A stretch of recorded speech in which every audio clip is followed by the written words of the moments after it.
Soalan pertama.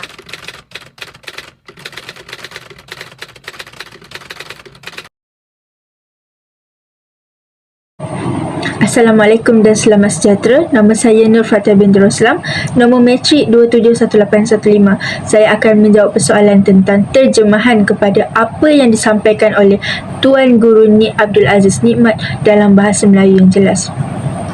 Terdapat satu persoalan yang menimbulkan kekeliruan dalam kalangan umat Islam, iaitu tentang sifat 20 dalam mengenali Allah berdasarkan keratan video pengaruh falsafah Grik dalam pengajian akidah yang disampaikan oleh Tuan Guru Nik Abdul Aziz Nikmat.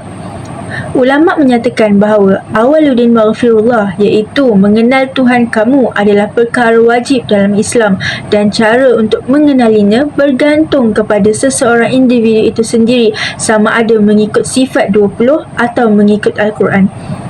Terdapat sebuah kitab yang dikeluarkan oleh Majlis Agama Islam Kelantan, iaitu Al-Aqba Ilul Islamiyah, yang merupakan rujukan kepada Said Sabiq yang disabit mengamalkan ajaran sesat. Akan tetapi, hampir seluruh buku-buku yang diterbitkan dan diajarkan di sekolah Arab merupakan hasil rujukan Said Sabiq, dan hal ini membuatkan Allahyarham Tuan Guru Nik Abdul Aziz Nikmat menegur agar tidak membuat sebarang spekulasi atau andaian berkaitan kitab tersebut. Majlis Agama Islam Kelantan seterusnya menerbitkan kitab kedua dan menjadi kitab tahun 6 Sanawi. Bagi menjawab kepada spekulasi tentang kewujudan sifat 20, kitab ini menjelaskan tentang salasilah ilmu kalam atau disebut secara ringkas perkembangan ilmu tauhid dan faktor yang menyebabkan kewujudan sifat 20. Hal ini bermaksud kewujudan sifat 20 adalah hasil daripada kebudayaan luar. Setiap ilmu yang dijadikan oleh manusia masih bertapak sehingga pada masa kini, termasuk ilmu Grik.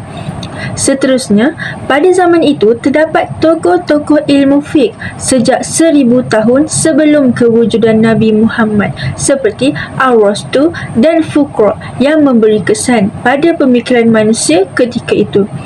Orang Melayu Islam yang menerima agama Islam setelah 500 tahun masih dipengaruhi oleh kesan-kesan agama Hindu kerana agama asal umat Islam adalah agama Hindu, yang menyebabkan penerimaan agama Islam masih terdapat kesan daripada agama Hindu.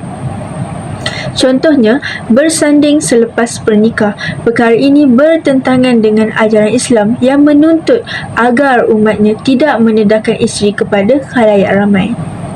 Kesimpulannya, ilmu Islam mempunyai kesan terhadap falsafah Grik dan sifat 20 merupakan hasil daripada pengajian Islam serta agama-agama lain. Oleh itu, perkara tersebut menyebabkan wujudnya ilmu-ilmu falsafah sehingga kini. Soalan kedua.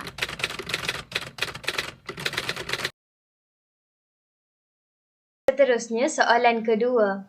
Reaksi kumpulan saya kepada pandangan Tuan Guru Nik Abdul Aziz tersebut. Pada pandangan ahli kumpulan saya, bidang falsafah ini wajar untuk diberikan perhatian supaya dapat digabungkan dalam pengajian agama. Hal ini kerana falsafah dan agama berkaitan antara satu sama lain. Falsafah menggunakan akal dan menggunakan kitab suci Al-Quran dan hadis. Perkara ini dapat dibuktikan apabila seseorang bertindak hanya berpandukan agama dan tidak mempunyai akal. Dia tidak akan dapat menambah ilmu pengetahuan tentang agama serta tidak dapat membezakan perkara yang dilarang atau dibenarkan oleh agama.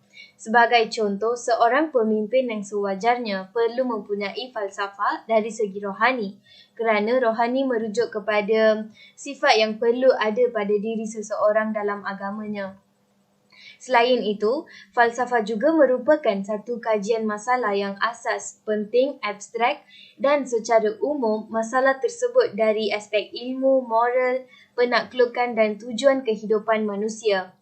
Misalnya, Hamka telah berkata bahawa hilang falsafah dalam kehidupan akan melemahkan proses jati diri umat Islam dan hakikatnya falsafah akan menjadi landasan dan jalan yang akan memajukan umat Islam pada era kemunduran. Sekian sahaja daripada saya. Terima kasih. Soalan ketiga. Assalamualaikum warahmatullahi wabarakatuh. Nama saya Bagda Figuran Nugati dan matrik number saya 260490.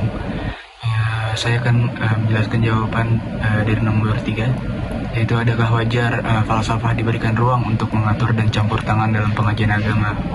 Walhal falsafah berpadukan akal, manakala agama pula berlandaskan wahyu yang bersumberkan kitab-kitab suci yang diturunkan daripada Tuhan. Pendapat ahli-ahli kumpulan berasaskan case yang disebut oleh Tuan Guru Nik Abdul Aziz. Case yang disebut oleh Tuan Guru Nik Abdul Aziz yaitu adalah adakah wajar falsafah diberikan ruang untuk mengatur dan campur tangan dalam pengajian agama. Walhal falsafah berpadukan akal, manakala agama pula berlandaskan wahyu yang bersumberkan kitab-kitab suci yang diturunkan daripada Tuhan. Pada pandangan ahli-ahli kumpulan saya terhadap case yang disebut oleh Tuan Guru Nik Abdul Aziz ini adalah falsafah wajar diberikan ruang untuk mengatur dan campur tangan dalam pengajian agama.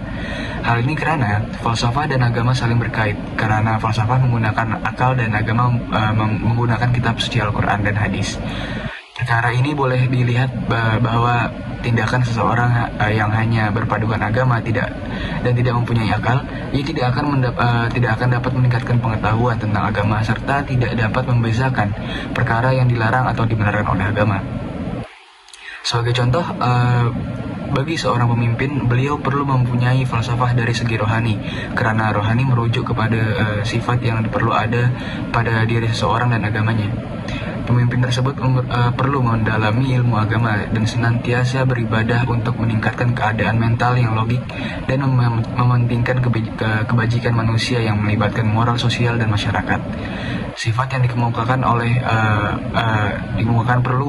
perlulah ada pada diri seorang pemimpin yang membolehkan dirinya bersedia dari segi mental dan mempunyai sifat bertanggung jawab serta mementingkan kebajikan masyarakat berbanding dengan diri sendiri.